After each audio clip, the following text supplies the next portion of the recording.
नमस्कार। मैं हूं आपका दोस्त आलोक कुमार। अभिवादन स्वीकार कीजिए मेरा। क्या मौजूदा बिहार विधानसभा के अंदर ही कोई बड़ा खेल हो रहा है? क्या कोई ऐसा खेल हो रहा है प्रतिपक्ष के नेता की कुर्सी खिसक जाए, तेजस्वी यादव प्रतिपक्ष के नेता नहीं रह पाए?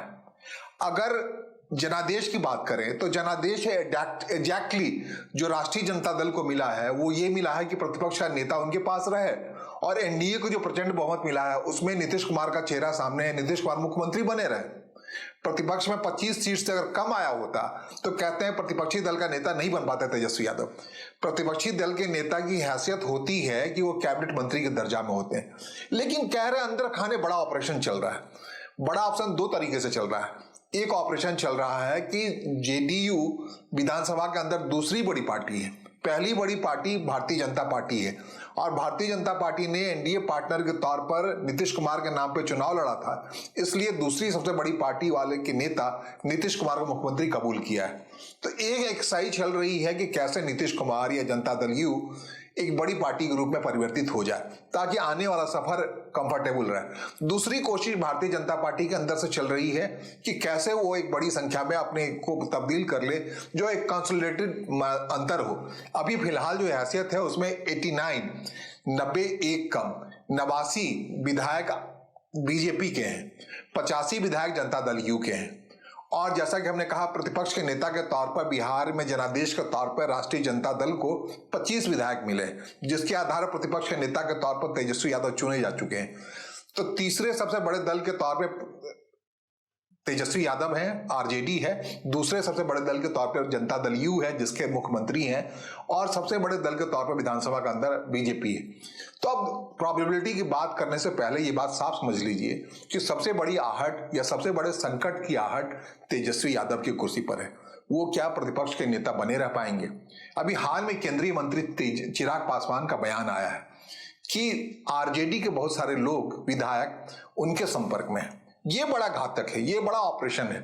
कहते हैं शिकारी शिकार पर निकल चुका है। अब कितना शिकार कर पाता है नहीं कर पाता ये अलग बात है। अगर आरजेडी के अंदर से चिराग पासवान से कोई बातचीत हुई है या उसके विधायकों के हवाले से कहीं से कोई फीलर आया है, तेजस्वी यादव के विधायकों के टूटने के कुछ संकेत मिले हैं चिराग पासवान को, तो एक बड़ी बात है। क्योंकि बिहार विधानसभा चौथी बड़ी पार्टी के तौर पर एलजेपी आर है। एलजेपी या लोक जनशक्ति पार्टी रामविलास है, जिसके अध्यक्ष राष्ट्रीय अध्यक्ष चिराग पासवान है, केंद्रीय मंत्री हैं। वो बिहार विधानसभा चौथी बड़ी पार्टी के हकदार हैं, 19 विधायक हैं उनके पास। अब कल्पना कीजिए, जिस हिसाब चिराग पासवान ने कहा कि आरजेडी के लोग उनके संपर्क में हैं या उनके लोगों के संपर्क में, अगर कोई टूट फूट होती है, जो तीसरी सबसे बड़े दल है, जो प्रतिपक्ष में बैठने वाला दल है, वो दल है कुल मिलाकर के आरजेडी 25 विधायक में से अगर 10 टूटने की हालत में होते हैं तो 15 की संख्या आ जाएगी। तेजस्वी यादव के लिए सबसे बड़ा खतरा ये होगा उनकी कुर्सी खिसक के चली जाएगी, विपक्ष के नेता की कुर्सी। 10 के टूटने से बात बनती है या 12 के टूटने से बात बनती है या 11 के टूटने से बात बनती है, वो अलग बात है। लेकिन जब टूटने की बात आएगी, अगर ये टूटने वाले विधायक जाकर के कल्पना कीजिए सीधे जाकर रामविलास पासवान जो एलआर है, जो एलजेपी है, उससे मिल जाते हैं, चिराग पासवान की पार्टी से मिल जाते हैं, तो उसकी संख्या तीसरे सबसे बड़े दल के तौर पे हो जाएगी विधानसभा के अंदर में। मतलब 25 में से अगर कम होता है और 19 उसके पास है, अगर 6 विधायक आ जाते हैं एलजेपी के पास, 6 विधायकों की संख्या अगर बात करें तो 6 विधायक एग्जैक्टली कांग्रेस पार्टी जीत के आई है, जिसमें कहते हैं 4 के आसपास टूटने के आसपास है। वो 4 अगर एलजेपी के पास आ जाती है तो करीब वो पहुंच जाते हैं 23 की संख्या के आधार पर। बिहार विधानसभा में बसपा के नेता के तौर पर एक विधायक जीत के आया है, उसका हमेशा सत्ता पक्ष में जाना होता है। अगर वो कहते हैं टूट कर वैसे तो जेडीयू की तरफ आएगा, अगर एलजेपी की तरफ चला जाता है तो उसकी संख्या कितनी हो जाएगी? 4 अगर ये कांग्रेस पार्टी के विधायक टूट के आते हैं, 6 आते हैं तो बहुत खूब, 6 आते हैं तो सीधे तौर पे 6 की संख्या के साथ वहां बराबर की संख्या में आ जाएंगे। वो 6 के 6 अगर कांग्रेस पार्टी के विधायक टूट करके आ जाते हैं एलजेपी को, तो एग्जैक्टली 25 संख्या हो जाएगी। और रही बात, जैसा कि हमने कहा, बसपा की एक संख्या है, दलित राजनीति का आधार बसपा वहां जीत के आई है, दलित राजनीति के बिहार नेता के तौर पे चिराग पासवान है, तो कुल मिलाकर 26 विधायक यूं ही हो जाएंगे। तब तेजस्वी यादव के यहाँ टूट फूट की जरूरत नहीं पड़ेगी। लेकिन जिस ढंग से चिराग पासवान ने कहा है कि विधायक के अंदर तेजस्वी आरजेडी के विधायक उनके संपर्क में। अगर वो बड़ी टूट में तो एक कंफर्टेबल स्थिति हो जाएगी, खिसक जाएगी कुर्सी, यूं ही चली जाएगी विपक्ष के नेता। कहते हैं 3-4 भी अगर इधर चली गई, आरजेडी वाले टूट के चले गए, तो यूं ही 25 से जैसे ही कम आए होगी संख्या, वो चले जाएंगे। पोर्चिंग का जो हिसाब किताब है, शिकार करने का हिसाब किताब है, आपको बता दें 10 विधान परिषद की सीटें खाली हो रही हैं। टूट के जो भी जाएगा या विड्रॉ भी कर जाए, री इलेक्शन में भी चला जाए, अगर 25 संख्या कम हो जाती है आरजेडी की, तो सीधे सीधे जो असर पड़ेगा, बिहार विधानसभा में 10% की आवश्यकता पड़ती है, 243 सदस्यों वाली विधानसभा है, तो उसमें 25 विधायक एग्जैक्टली चाहिए विपक्ष नेता कुर्सी के लिए। आपको याद होगा कि 2019 में संसद के अंदर में लोकसभा प्रतिपक्ष के नेता राहुल गांधी सिर्फ इसलिए नहीं बन पाए थे, उनकी संख्या नहीं होती। इस बार 99 विधायक जब सांसद उनकी जीत का है, तो वो प्रतिपक्ष नेता बन पाए। यही हैसियत बिहार विधानसभा अगर 25 से कुछ भी कम होता है आरजेडी का, तो सबसे पहले उनकी संख्या चली जाएगी। तो अब सवाल ये है कि चिराग पासवान ने जैसे आगे बढ़ के कहा है कि उनके संपर्क में है लोग, तो अगर वो सब टूट करके एलजेपी के पास आते हैं, एलजेपी के पास आने की संभावना में और भी बड़ी संख्या जिसको बता रहा हूं मैं, वो है असदुद्दीन ओवैसी की पार्टी एआईएमआई के विधायक सांसद। अपने हिसाब से विधायक वो सांसद 5 की संख्या में हैं, उनके 4 की टूटने की हमेशा गुंजाइश बनी रहती है। पिछले विधानसभा में वो टूट करके चले गए थे आरजेडी के पास। आरजेडी अपने आप में विधानसभा के अंदर सबसे बड़ी पार्टी यूं हो गई थी क्योंकि उसके पास टूट के चले आए थे, उसमें विलय कर लिया था एआईएम के विधायकों ने सबसे बड़ी संख्या में। अगर वही हैसियत में चले जाते हो, चिराग पासवान के पास 4 टूट करके, जैसे मैं जोड़ के बता रहा हूं आप, 19 और 4 23 हो गए। उसके बाद बसपा का एक 24 हो गया, उसके बाद 25 एक निर्दलीय विधायक है वहां, और उसके अलावा प्लस और कांग्रेस के विधायक टूट के आते हैं, तो बड़ी संख्या हो जाएगी। ये तो मैं कहा कि कुल मिलाकर के विधानसभा के अंदर में तीसरे सबसे बड़े दल के तौर पे उभरने की पर्याप्त गुंजाइश है एलजेपी के आर की। अगर एलजेपी आर तीसरे सबसे बड़े दल के तौर पे उभर के आता है, तो भविष्य की राजनीति में ये मुमकिन है कि जब रिप्लेसमेंट की बात आएगी, अगर भारतीय जनता पार्टी अपना कोई नया चेहरा नहीं देने की बात कर रही होगी, अगर बिहार के जो राजनीतिक समीकरण है उसमें कोई दलित मुख्यमंत्री की आवश्यकता पड़ेगी, तो बड़े आसानी से 25 से ज्यादा संख्या वाले विधायकों के साथ चिराग पासवान बिहार के मुख्यमंत्री के तौर पर सामने आ सकते हैं।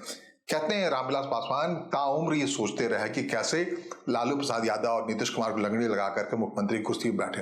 वो नहीं बैठ पाए अपने जीते जी, तो उनका बेटा बैठ रहा है, उनके सपने साकार होंगे, ऐसा मुमकिन है, लोग कहते हैं। और ये सूट करता है काफी हद तक भारतीय जनता पार्टी को भी। एनडीए के अंदर अगर उनको विस्तार पाना है, तो दलित चेहरा लेकर के दलित पार्टी के नेता के तौर पर अगर लाते हैं, तो नीतीश कुमार का एक विकल्प हो सकता है। रही बात, दूसरी बड़ी बात जो मैं कह रहा हूं कि नीतीश कुमार की ओर से भी एक कोशिश हो सकती है कि भारतीय जनता पार्टी के बराबर या बड़ा बन जाए। बड़ा या बराबर बनने के पीछे एक वजह हो सकती है, जो असदुद्दीन ओवैसी है, उनके 4 विधायक अगर टूट 5, अभी यूं तो कह रहे हैं असदुद्दीन ओवैसी कि हम पूरी तरह से सरकार के समर्थन में, नीतीश कुमार के समर्थन में, अगर नहीं टूटते हैं तब ये समर्थन की बात नहीं बनती। लेकिन जैसा कि पिछले विधानसभा में हुआ, 17वीं बिहार विधानसभा के अंदर हुआ था कि 4 के 4 टूट के चले गए थे आरजेडी के पास सत्ता उस आग्रह में। तो अगर फिर से जेडीयू के पास वो 4 जीत के चले आते हैं, तो 85 4 89 सीधे सीधे भारतीय जनता पार्टी के बराबर नीतीश कुमार के जेडीयू के विधायकों की संख्या हो जाएगी। और सरप्लस, जैसे मैंने कहा कि एक और जो बसपा है, पिछली बार बसपा के जमा खान जीत के आए थे, वो जीत कर आ गए थे, जेडीयू में शामिल हो गए, वो एक आसान सा है, ट्रैवल करके इधर आ सकता है।